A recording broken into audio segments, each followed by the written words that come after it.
Bonjour. Oui, Hani, tu m'entends? Bonjour. Hani, quels sont les sujets ou les thèmes évoqués au cours de ce 25e congrès international des institutions supérieures de contrôle à Sharm el-Sheikh? Oui, tout d'abord, bonjour et ravi de vous retrouver à partir de Sharm el-Sheikh ici où les sessions d'un conseil se poursuivent aujourd'hui et portent également sur les relations entre l'organisation centrale de tout le monde et les banques centrales, en particulier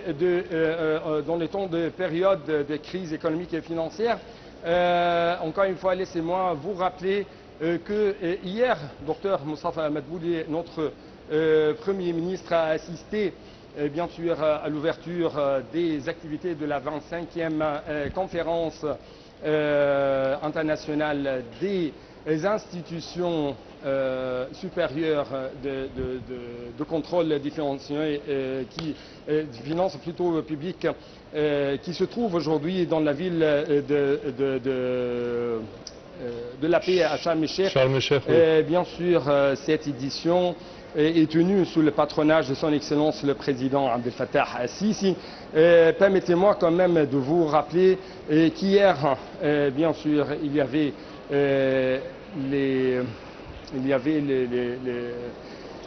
le lancement des activités, bien sûr, de l'INCOSAI en présence de presque 195 organisations et institutions, mais aussi organismes internationaux concernés ou qui sont spécialisés dans le domaine de l'audit. Au cours de cette conférence, bien sûr, l'Égypte, représentée par l'institution supérieure de contrôle des finances publiques, qui est l'audit financier égyptien, a assumé la présidence de l'organisation de l'INCOSAI. Bien sûr, c'est un honneur, mais aussi c'est une mission tout à fait très difficile et très dure, parce que nous parlons que l'Égypte essaye de relancer de plus en plus cette coopération, que ce soit au niveau régional ou international, afin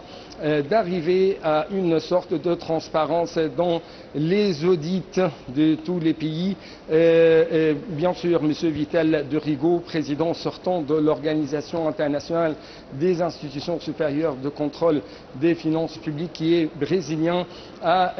qui est quand même le président de la Cour fédérale des comptes de Brésil, a remis la présidence de l'Égypte, représentée par le chef de l'audit égyptien. Justement, encore une fois, l'Égypte essaye d'arriver à une sorte de relance de la transparence, de relance de l'intégrité, de relance quand même de l'audit dans les finances publiques, afin d'arriver à une sorte d'économie non seulement régionale, non seulement nationale, mais aussi une économie mondiale de plus en plus forte, parce que il y a, si je peux dire, une sorte de relation tout à fait étroite actuellement entre la transparence et le développement durable, entre la transparence dans les finances publiques et les différentes dimensions concernant les investissements généraux. Bien sûr, je dois vous rappeler que l'Égypte essaie de renforcer la gouvernance et essaie de renforcer la lutte contre la corruption, ce qui fait de sa prochaine présidence un choix qui est prioritaire pour elle dans sa vision stratégique en ce qui concerne la surveillance et l'audit financier au niveau international. Bien sûr, je dois quand même vous rappeler que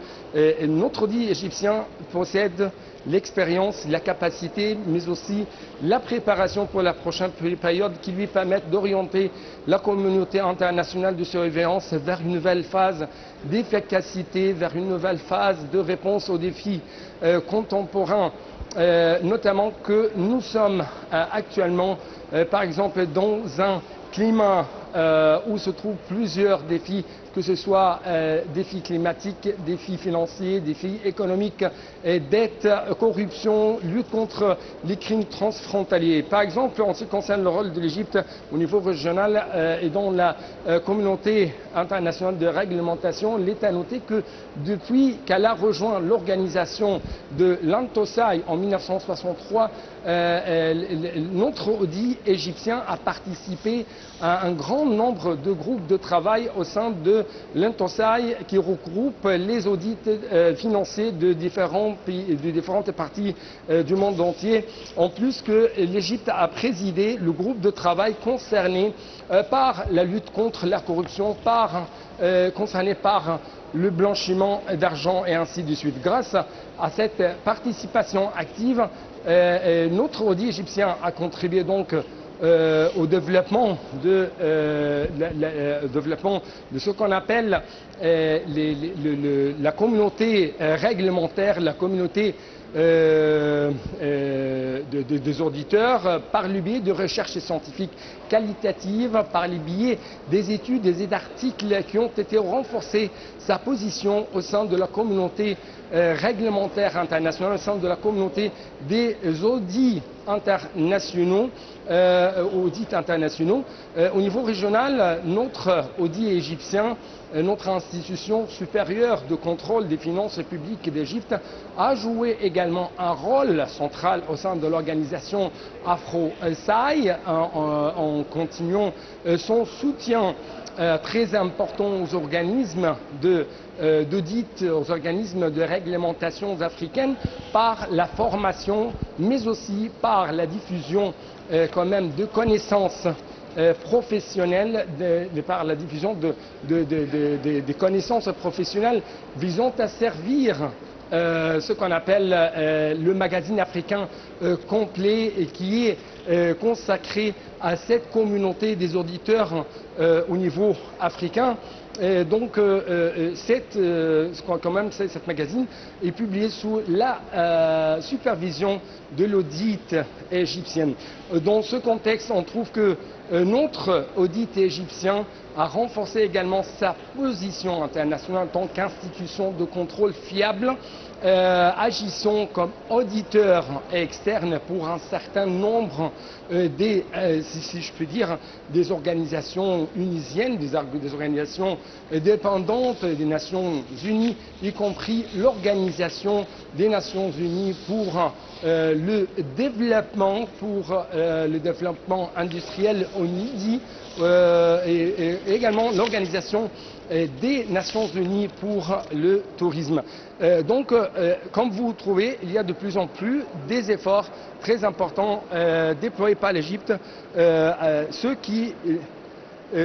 qui a bien sûr renforcé sa position pour remporter le poste d'auditeur externe et quand même pour l'Organisation des Nations Unies pour l'alimentation et l'agriculture FAO pour un mandat de 6 ans commençant à partir de 2026.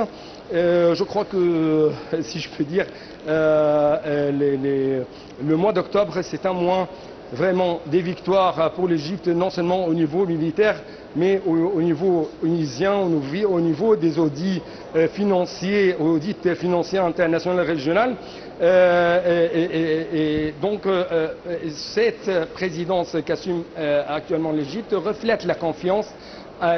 internationale et régionale en ses capacités professionnelles, son indépendance et sa compétence dans la sauvegarde des fonds publics et dans le fait de vérifier les ressources des grandes institutions, des grandes organisations internationales. Parfait, notre collègue Hani Farag, je tiens à te remercier. On va essayer de te recontacter au cours de la journée pour plus de détails. Merci à toi. À présent, chers téléspectateurs, nous passons au Grand Musée égyptien, à l'inauguration prévue le samedi prochain, mais surtout en entrant au Grand Musée égyptien, bien que ce Grand Musée égyptien soit généralement associé au trésor du jeune roi.